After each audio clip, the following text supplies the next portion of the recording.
Friends, అసలు దయ్యాలనేవి ఉన్నాయా లేవా? ఉన్నాయి అంటే నువ్వు చూసావా అని కొందరు, లేవు అంటే నువ్వెలా చెప్పగలవని మరికొందరు. ఇలా ఎందరి మదిలోనో దాగి ఉన్న పెద్ద ప్రశ్న ఇది. ఇలాంటి ప్రశ్నలన్నింటికి సమాధానం ఈ వీడియోలో మీకు లభిస్తుందని నేను ఆశిస్తున్నాను. మీరు వీడియోని చివరి దాకా చూడడానికి ప్రయత్నించండి. దానికంటే ముందు వీడియోకి ఒక్క లైక్ చేయండి చాలు.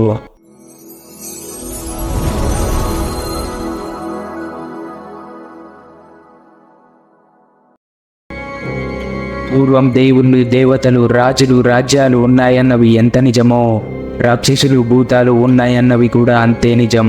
ఈ రాక్షసులు, భూతాల నుండి పుట్టుకొచ్చినవే ఈ దెయ్యాలు, ఆత్మలు.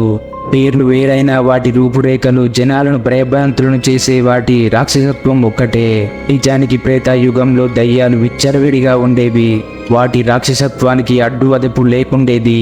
రాను రాను కాలం మారుతున్న కొద్దీ ఈ దయ్యాలు అంతరించిపోతున్నట్టుగానే కనిపించిన జనాల మధ్యలో వీటి భయం పోలేదు.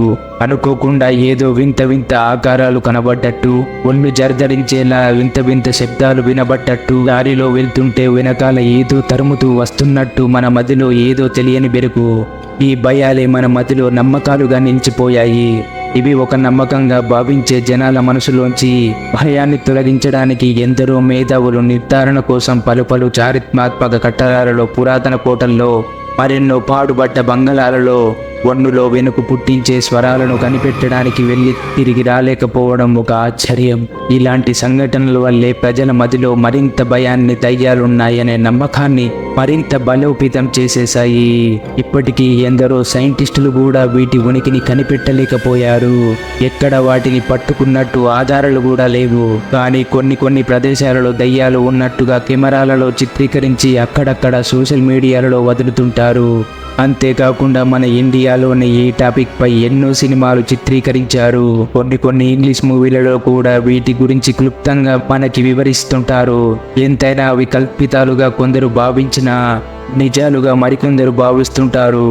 మన తెలుగు ఆచారాల ప్రకారం చూసుకుంటే అప్పుడప్పుడు కొందరు దయ్యాలు పట్టినట్టుగా చేస్తుంటారు. వాటిని వదిలించడానికి కొందరు మంత్రగాళ్ళు వారి విద్యలతో వాటిని వదిలిస్తుంటారు. ఎన్ని భయంకరమైన సినిమాలు, సంఘటనలు చూస్తున్నా కూడా కొందరు నమ్మకపోయినా మరికొందరు దయ్యాలు ఉన్నాయని స్పష్టంగా చెప్పగలరు.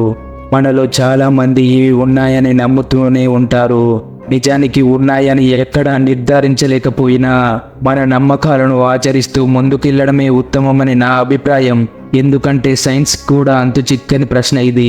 ఫ్రెండ్స్, మీ మదిలో ఏమనుకుంటున్నారు? మీకు ఇలాంటి వింత వింత సంఘటనలు ఎప్పుడైనా ఎదురయ్యాయా? మన పెద్దవాళ్ళు కథలుగా చెప్పుకుంటూ వచ్చే దయ్యాల విషయాల్లో అనుభవం ఉన్న వాళ్ళు ఎస్ అని కామెంట్ చేసి పార్ట్ 2 కోసం మన ఛానల్ని సబ్స్క్రైబ్ చేసుకోండి.